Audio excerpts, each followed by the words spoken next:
মাছে ভাতে বাঙালি, মাছ ছাড়া কি আমাদের একদিনও চলে? আমার তো মনে হয় চলে না। যাই হোক, আমি আজ রান্না করব ট্যাংরা মাছ। আমার শাশুড়ি মায়ের ট্যাংরা মাছগুলোকে কেটে ধুয়ে বেছে দিয়েছে। তোমরা এই মাছগুলো কে কী নামে জানো অবশ্যই কমেন্ট করে জানাবে। আর আমি এদিকে মশলা করে নেব জিরে, আদা, লঙ্কা, রসুন।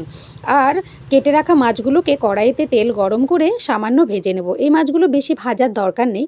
সামান্য ভাজার পরে আমি মাছটা তুলে ফেলবো। তারপর আমি তার মধ্যে কিছুটা পরিমাণ পেঁয়াজ আমি লাল লাল করে ভেজে নিয়ে আর বেটে রাখা সমস্ত মশলা দিয়ে দেবো। তার মধ্যে পরিমাণ মতো হলুদ, লবণ দিয়ে এবং পাকা টমেটো দিয়ে কষাতে থাকবো।